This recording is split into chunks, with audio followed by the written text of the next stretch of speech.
Bonjour et bienvenue dans une nouvelle vidéo. Maintenant que nous comprenons comment installer et démarrer le service Elasticsearch et indexer des documents à l'aide de l'API CRUD et l'API Bulk, mais nous avons affaire à un moteur de recherche, n'est-ce pas? Il est temps de s'atteler à la tâche et de chercher dans Elasticsearch. Si vous êtes nouveau sur ma chaîne, je me présente. Je m'appelle Ibtissam et je publie du contenu lié à la science des données. Si vous êtes intéressé par ce domaine, je vous invite à vous abonner sur ma chaîne et activer la cloche pour recevoir les notifications sur mes prochaines vidéos. Sur cette vidéo, nous allons voir comment chercher des documents, comprendre l'analyse du texte, créer son propre analyseur, créer un mapping, chercher dans des différents champs, utiliser le champ de type runtime. Allons-y, commençons ce nouveau chapitre.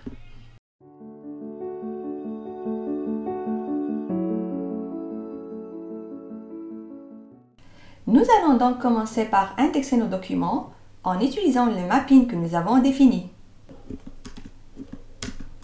Je vais ensuite indexer 21 documents. Ce sont des cours e-learning de la science des données. Nous allons donc commencer à chercher en utilisant l'API Search sur notre index cours. Le résultat renvoyé nous indique que nous avons affaire à 21 documents et nous affiche la liste des documents. Par défaut, Elasticsearch se limite à 10 documents. Si nous voulons commencer à partir d'un document, il suffit d'indiquer à Elasticsearch le paramètre from et de dire que nous voulons commencer à partir du document numéro 10. Et là, nous voyons la fin de notre liste des documents. On peut également changer la taille de la page. Par exemple, on peut mettre size 5. Comme ça, on aura simplement 5 documents, ou bien 17, ou bien 21. Comme ça, on aura toute la liste des documents que nous avons introduits. Et effectivement, on peut ramener 21 documents sur la même page. Maintenant, on peut commencer à chercher sur nos documents. Ici, on va utiliser le paramètre query et je vais faire de type match sur le titre et je vais regarder si j'ai un cours de Python. Et Elasticsearch nous ramène les documents en question. Maintenant, si je cherche des cours de Big Data,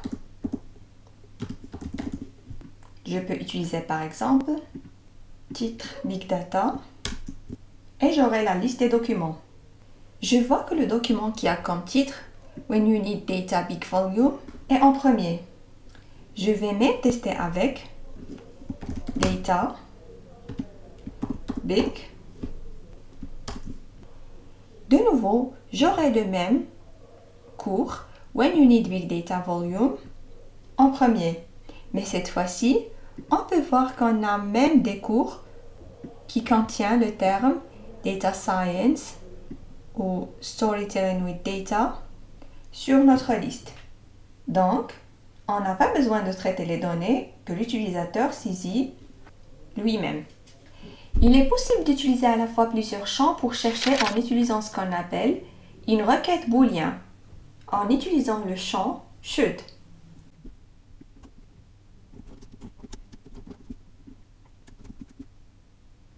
Le premier champ que nous souhaitons chercher est le champ titre et nous voulons chercher pour le texte GitHub. Nous souhaitons également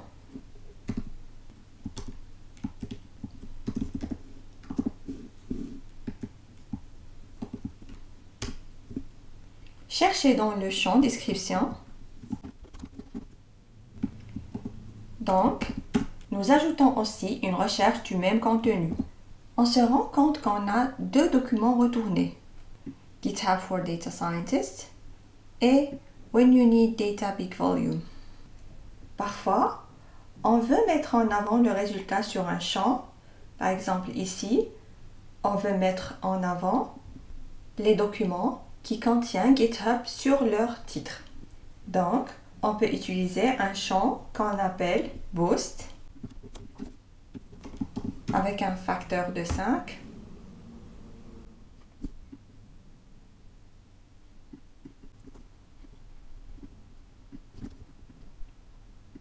Et maintenant, j'aurai le premier document, GitHub pour Data Scientists, avec un score plus élevé que la dernière fois. Et à la fin, je trouve When You Need Data Big Volume avec le même score.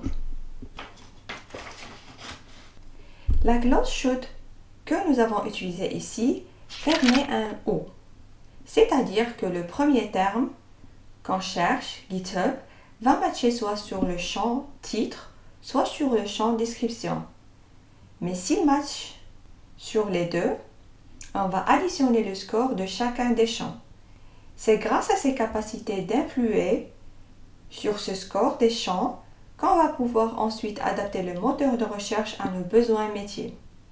Pour finir ce chapitre, je vais vous montrer une façon plus simple de chercher des termes sur plusieurs champs. On va utiliser la clause multi-match où on utilise dans query GitHub et nous cherchons dans les champs titre et description. Alors, on trouve le premier document GitHub for Data Scientists avec un score de 2,9 et le deuxième document avec un score de 2,6. Disons qu'on veut encore une fois booster sur le champ titre, on va faire 5 et comme vous pouvez voir, le score maintenant est plus élevé pour le premier document. Alors, vous pouvez voir que c'est plus facile à écrire. Donc, Elasticsearch va en quelque sorte traduire cette requête en requête booléen telle que nous l'avons vu précédemment. Avec Elasticsearch, on peut même supporter les erreurs frappe en introduisant la recherche flow. Ici, je cherche le terme GitFab par exemple et je mets fuzziness à automatique. Alors, testons d'abord sans le champ fuzziness. On peut voir qu'on n'a aucun résultat.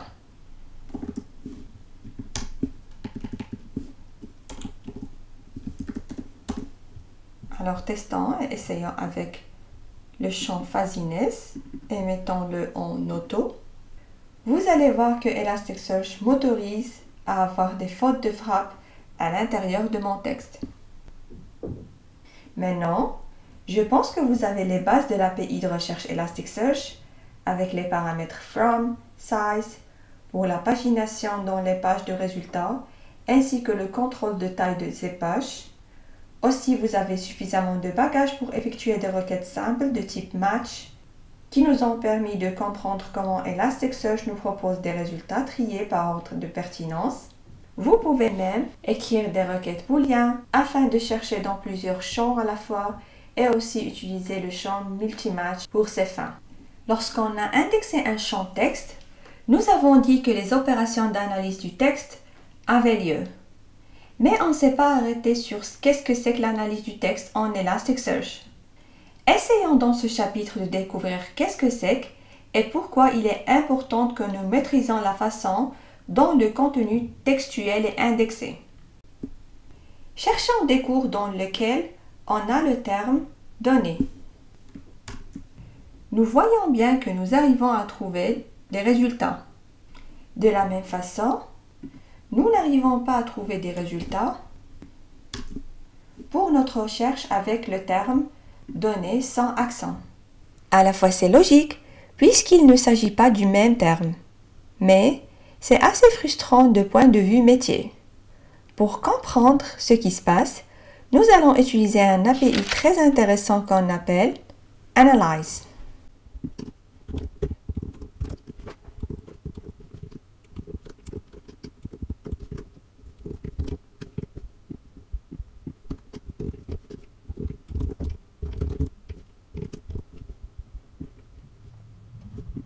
Reprenons notre exemple, analyse des données, et voyons comment il est analysé par Elasticsearch.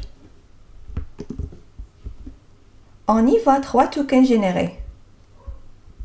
Analyse, des et données. On peut voir que le texte est découpé en 3 et mis en minuscules.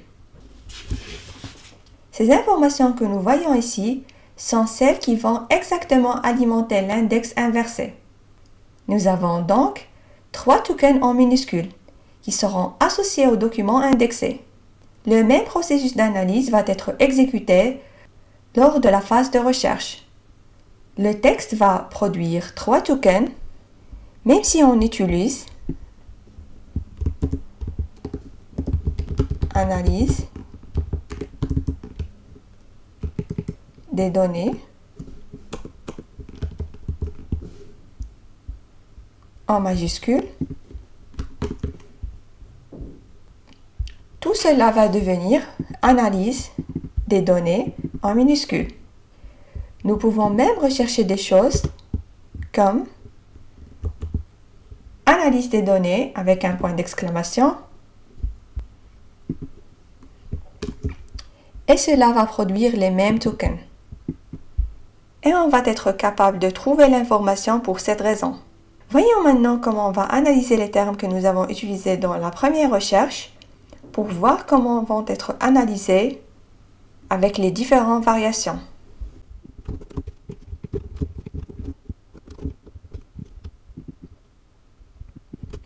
Lorsqu'on exécute, on voit ici 3 tokens qui sont complètement différents.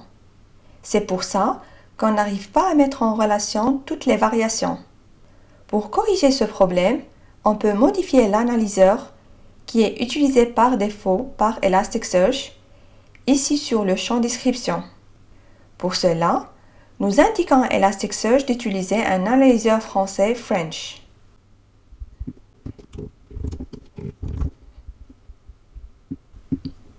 Lorsque j'exécute, on voit systématiquement que ça produit le même token, done, done et done, c'est-à-dire sans accent à la fin du mot tronqué. Et à la recherche, tous les termes données singulier, données pluriel ou même données sans accent, tout cela devient done. Dans ce cas, Elasticsearch sera capable de trouver des documents qui contiennent toutes ces versions du même mot. Dans Elasticsearch, il existe des analyseurs spécialisés dans ces différents cas d'utilisation. La documentation permet d'en prendre connaissance. En particulier, les analyseurs de langage parmi lesquels vous allez retrouver l'analyseur français dont je viens de vous parler. Elasticsearch dispose de plusieurs analyseurs définis par défaut. Pour certains cas d'utilisation, vous aurez besoin de définir votre propre analyseur pour définir comment Elasticsearch doit se comporter avec votre texte. Nous allons donc découvrir comment Elasticsearch peut s'adapter à notre cas d'utilisation. Si on travaille maintenant avec la phrase « Analyse du texte » en utilisant l'analyseur français, on peut voir que le mot « du » est supprimé de la liste des tokens. Le mot « du » est supprimé car il est considéré comme inutile, car il est trop courant dans la langue française et n'apporte pas grand-chose au sens de la phrase. Pour cette raison, les articles, les propositions et les auxiliaires sont en général ignorés pour certains cas d'utilisation. Nous devons créer notre propre analyseur pour s'adapter à notre texte. Pour définir notre propre analyseur, on dit Custom Analyzer. Il existe 3 éléments qu'on doit ajouter dans cet ordre: des filtres de caractères, un tokenizer et des filtres token.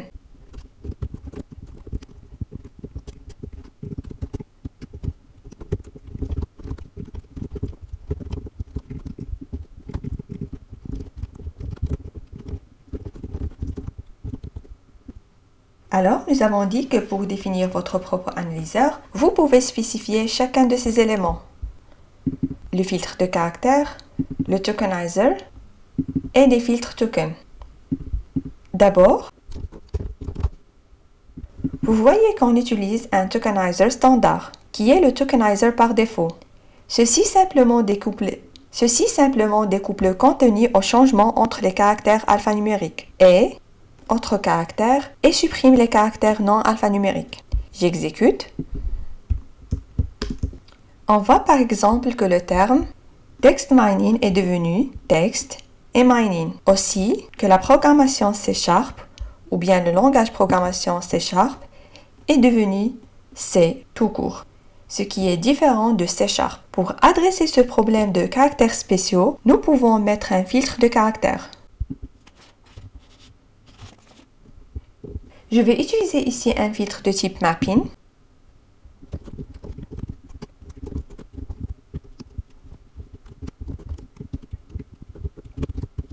De cette manière, je vais dire à chaque fois que tu vois le caractère sharp, remplace-le par le mot sharp. Lorsque j'exécute cette requête, vous allez voir que cette fois, C# est devenu C#. Maintenant, essayons de résoudre le problème du text mining. Pour cela, on peut changer notre tokenizer. Donc, au lieu d'utiliser un tokenizer standard, on va remplacer par un tokenizer whitespace. Ce dernier va découper le texte qu'aux espaces uniquement. De cette manière, on conserve le terme text mining dans son entièreté. Maintenant, on va tacler le cas de minuscule-majuscule. Nous voulons être capables de chercher un mot, par exemple, WordPress, que ce soit en majuscule ou minuscule. Donc, nous allons appliquer le filtre lowercase. Et vous pouvez voir que les mots sont convertis en minuscules. Pour corriger le problème des caractères accentués, tels que données et hébergeurs, on va utiliser ce qu'on appelle ASCII folding.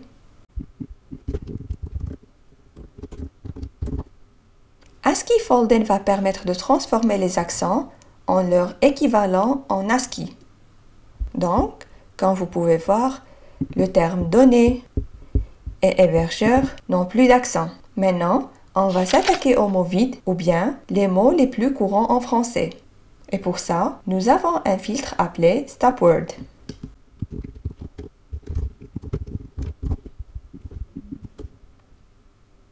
On va l'indiquer en utilisant un dictionnaire par défaut fourni dans Elasticsearch.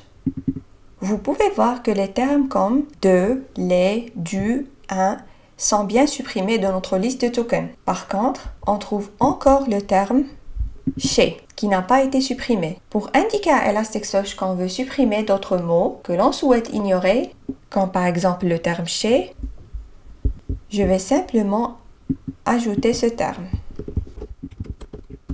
à mon dictionnaire. J'exécute et vous allez voir que le terme a été bien supprimé. Maintenant, comme les bons data scientists qu'on est, on veut ajouter du stemming à notre donnée. Un stemmer sert à conserver les radicaux des mots et les infinitifs des verbes. Dans notre cas, on utilise le stemmer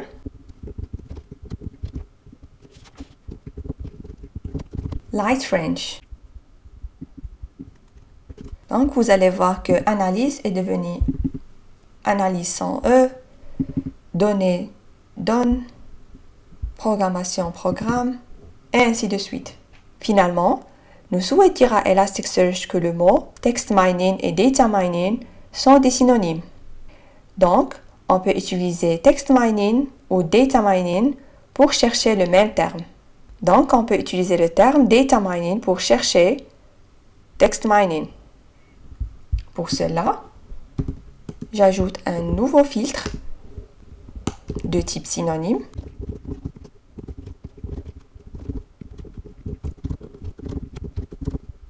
De cette façon, cela m'aidera à chercher et trouver ce document quand j'utilise le terme data mining. Maintenant, nous venons de configurer notre propre analyseur pour répondre à certains besoins spécifiques. N'hésitez pas à consulter la documentation d'Elasticsearch pour voir la myriade de possibilités pour l'analyse du texte. Dans la vidéo précédente, lorsque nous avons indexé nos premiers documents, on a parlé de l'importance du mapping. Alors oui, Elasticsearch en fait le nécessaire par défaut, mais parfois, il se trompe sur certains champs. Donc, on doit choisir le mapping par nous-mêmes. Dans ce cas, nous allons le forcer à utiliser l'analyseur du texte que nous avons défini pour le champ Commands. Pour cela, Nous devons spécifier cette information à Elasticsearch avant même d'envoyer les documents. Commençons par détruire l'index existant. Puis, construisons notre index court de cette manière.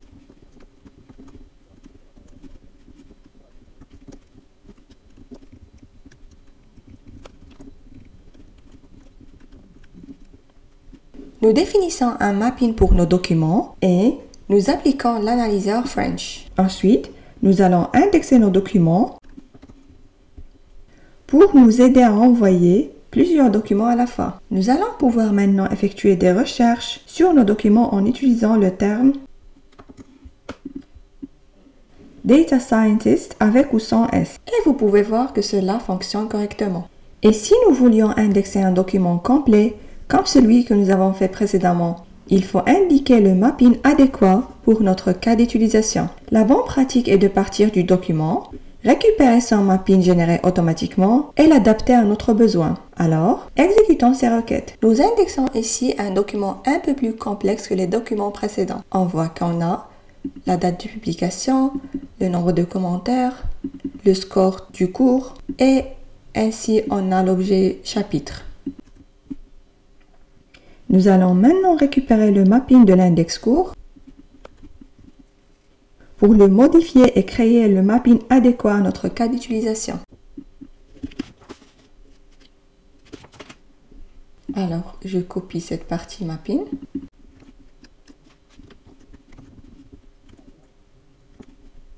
Tout d'abord, on commence par minimiser la structure de données des chapitres. On voit que le champ Comment contient toujours l'analyseur French. Pour la date de publication, on voit que le champ a comme type texte. On doit donc le convertir en type date en utilisant le bon format. Pour le champ type, j'imagine qu'on ne souhaite pas faire des full text search dessous, mais plutôt de la recherche exacte, du filtrage ou du tri. Il existe un type particulier dans Elasticsearch qu'on appelle Keyword, qui va nous servir pour indexer des mots-clés, comme par exemple ici, on aura 4 mots-clés, débutant, intermédiaire, avancé et expert. Donc, c'est inutile de faire de l'analyse texte, convertissons donc ce champ en Keyword. Pour le champ Content, Elasticsearch l'a détecté comme texte, mais pour nous, il s'agit d'un document binaire, ce que nous allons indiquer ici. Voyons maintenant ce qui se passe pour le champ chapitre. On a ici les caractéristiques, date de publication, nom ou bien name et type. Nous allons utiliser les mêmes propriétés que nous avons utilisées auparavant.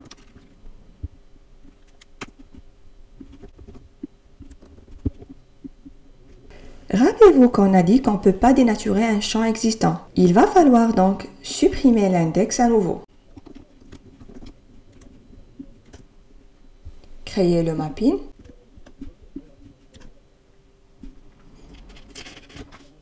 Maintenant, on peut indexer les documents à nouveau.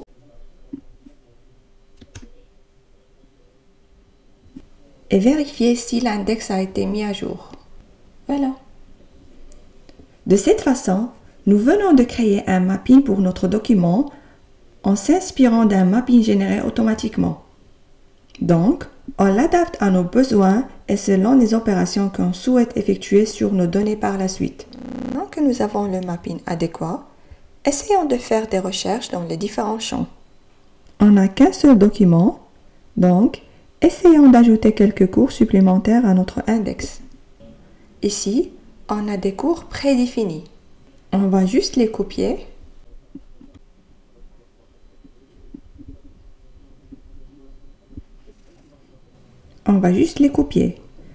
Notez bien que vous pouvez trouver l'ensemble des cours dans le répertoire GitHub, l'essentiel d'Elasticsearch. Alors, j'ajoute ici les algorithmes d'apprentissage, Go pour la Data Science, TensorFlow pour le Deep Learning et finalement les fondements de l'informatique décisionnelle. Ici également, chaque cours a une date de publication, un ranking, un nombre de commentaires et une liste de chapitres.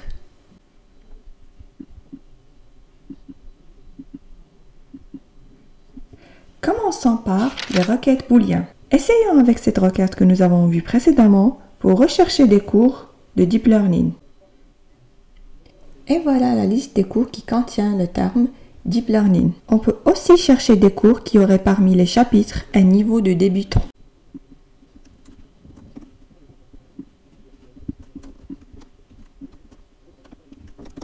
Ici, on utilise une requête de type terme.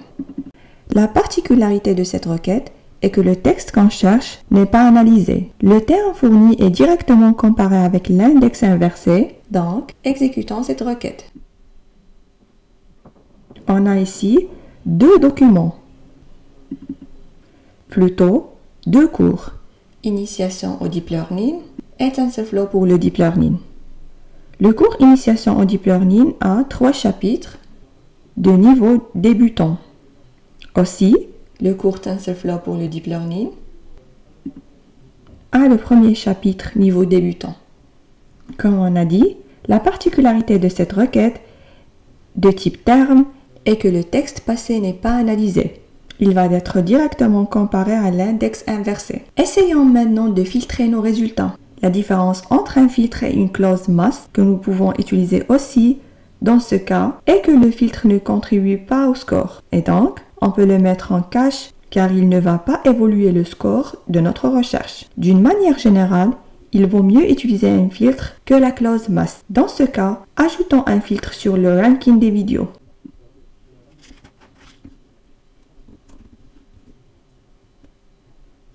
Et on va utiliser un filtre de type range.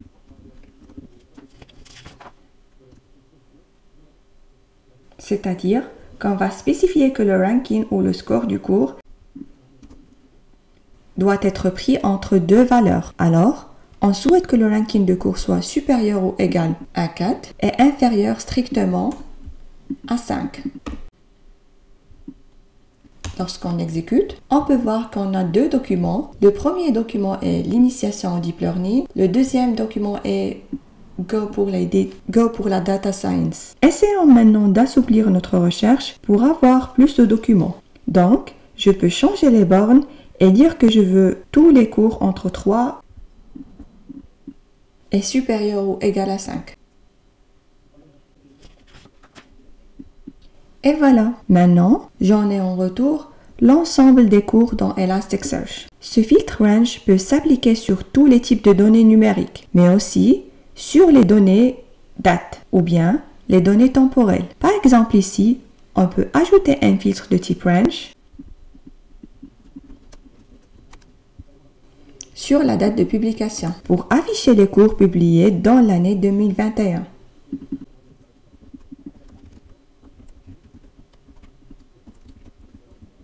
Exécutons la requête maintenant. On a en retour deux documents. Le premier est TensorFlow pour le Deep Learning et le deuxième est Go pour la Data Science. Ainsi, on montre que le mapping que nous avions défini nous facilite la recherche sur nos données. Comme la recherche full text sur les champs texte, la recherche sur les champs keyword à l'aide du query term et appliquer des filtres sur des plages de données numériques ou temporelles en utilisant le terme range.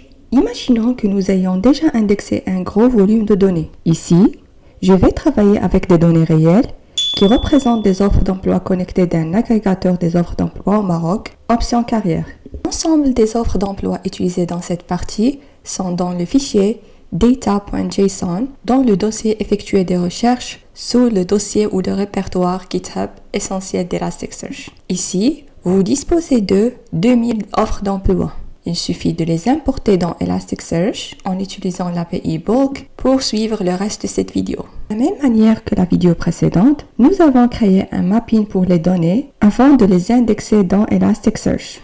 Dans le fichier mapping offre, vous allez trouver le mapping ou bien les étapes effectuées pour trouver le mapping adéquat pour nos données. Portez dans mon Elasticsearch. Alors, pour voir le mapping, quand vous allez voir ici, j'ai la valeur entreprise ou compagnie de l'offre d'emploi qui est texte, la date de publication qui est sous format date, la description comme un texte, la date d'insertion de l'offre d'emploi est aussi une date, le lien de l'offre d'emploi est de type binaire, location ou bien la ville de l'offre d'emploi, on a le salaire de type langue et le titre de type texte. Alors, avant de commencer cette partie, on a 2001 offres d'emploi, ce qu'on peut vérifier avec la requête get job search. Ici, je vais spécifier que size est égal à 0, tout simplement parce que je ne veux pas retourner des résultats, je veux juste m'assurer que j'ai effectivement 2001 documents. Donc, j'exécute. Ah, il me manque un S ici. Et voilà. Donc, comme vous voyez, j'ai 2001 documents. Maintenant, disons que notre chef vient nous voir et nous demande combien d'offres d'emploi ont été publiées un jour bien précis, disons par exemple lundi. Aïe aïe aïe, comment on va faire dans ce cas? Si vous avez plus de 10 000 résultats, Elasticsearch se limite à 10 000 résultats. Il y a une optimisation que vous pouvez ajouter pour afficher le nombre exact de documents dans votre index. Ceci peut se faire à l'aide de l'option Track Total Hits et True.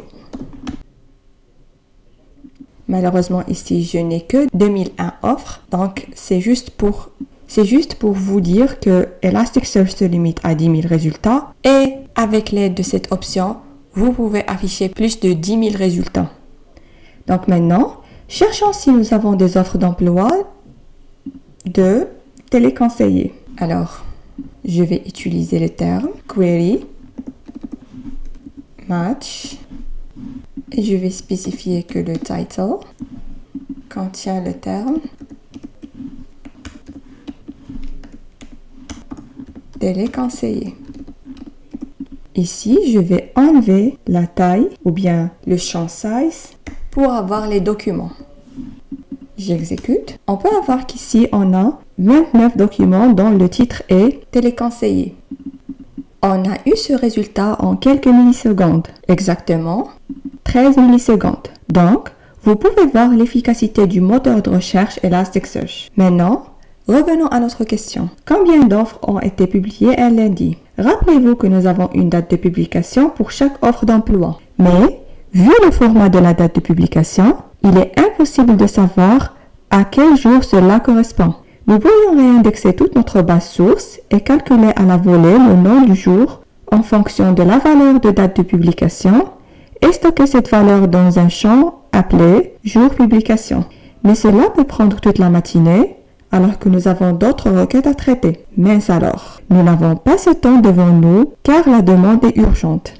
Heureusement, Elasticsearch a ajouté une fonctionnalité de Schema on Read qui permet d'offrir cette flexibilité. On appelle ça un champ de type runtime. Voilà comment on va l'utiliser. À notre requête, on ajoute ce qu'on appelle runtime mappings. Nous allons générer un nouveau champ appelé jour publication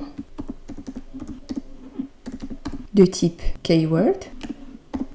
Parce qu'on parle de 7 jours de la semaine, la façon dont nous allons calculer ce champ est basée sur ce script. On va extraire cette information depuis le champ date de publication et on va récupérer de l'objet date son jour de la semaine. Exécutons notre requête. On voit ici que notre première offre d'emploi téléconseillée a été publiée un jeudi, la deuxième un mercredi, la troisième un dimanche et ainsi de suite. L'exécution de ce script est assez rapide. Pourquoi? Parce que l'exécution du script n'est appliquée qu'aux 29 documents ramenés par Elasticsearch. Nous pourrions être amenés à faire aussi des recherches sur ce champ pour éviter d'avoir à réécrire systématiquement le mapping ici. Nous allons mettre à jour notre mapping existant et rajouter ce champ jour publication à la volée. Maintenant, nous pouvons faire des recherches par exemple. Disons que je souhaite récupérer les offres d'emploi publiées lundi. Donc, je spécifie ici que le jour de publication est lundi et je lance ma recherche. Et voilà, on a 30 offres d'emploi qui ont été publiées lundi. Maintenant, Vous pouvez voir que l'exécution prend 13 millisecondes. En la comparant à une recherche sur un type indexé comme titre, la différence est flagrante. Alors ici, ça prend 1 milliseconde. Nous venons ainsi de voir qu'en plus de la recherche sur des champs indexés, Elasticsearch peut offrir une certaine flexibilité pour chercher sur des données à la volée grâce au champ runtime, au prix évidemment d'une perte de performance. Ici, la perte n'est pas énorme car le volume traité reste faible pour Elasticsearch. Avec cette partie, on termine notre vidéo pour aujourd'hui. Pour vous rappeler, si vous avez terminé la vidéo jusqu'à la fin, n'oubliez pas de vous abonner à la chaîne et likez la vidéo si vous avez appris plus sur les recherches dans Elasticsearch. Dans la prochaine vidéo, nous allons voir les agrégations. À très bientôt!